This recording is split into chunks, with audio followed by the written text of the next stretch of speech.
सांगू शकत नाही. इतकं शिक्षण घेतल्यानंतर ते चांगली कमाई केली असती त्यांनी, बरोबर ना.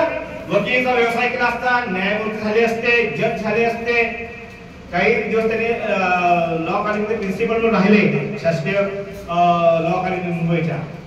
हा भाग वेगळा. परंतु त्यांचं मन मात्र पैसा कमवण्यात रमलं नाही. त्यांनी बघितलं इथला समाज हा दारिद्र्यात खितपत पडलेला आहे.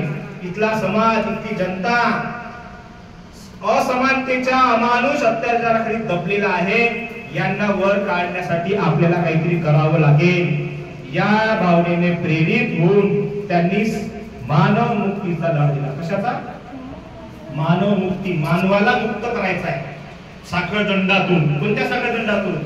तर इथल्या रूढी, परंपरा, जातीयवाद, शोषण, इथल्या वाईट चालरीती, धार्मिक अधिष्ठान, कर्मठपणा आणि अशिक्षितपणा या संपूर्ण शृंखलातून मुक्त करायचं आहे. मानवाने माणसासारखं जगलं पाहिजे, त्याला अधिकार मिळाले पाहिजे, त्याला जगण्याची संधी मिळाली पाहिजे. मग तो या भूतलावरचा कोणताही प्राणी असो, बरोबर ना. बुद्ध अहिंसा सांगतात, तेच अहिंसेचं तत्व मानव मुक्तीसाठी सुद्धा आहे. पण इथं कसं होतं, भारत हा अखंड नव्हताच मुळा.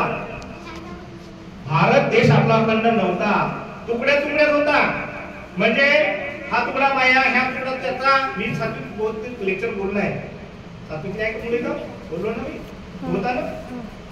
अनेक तुकडे होते. 560 राजे त्या देशात. किती राजे हो? 560 राजे काय म्हणते, 560, त्याच्यापेक्षा जास्त. आणि मग तिथली शासन व्यवस्था, जो जिसकी लाठी उसकी भैंस, ज्याच्या जवळ धन त्याची सत्ता, आणि जो गरीब असन, अस्पृश्य असन, त्याला मात्र जगण्यासाठी एक प्रकारची धडपड लागत.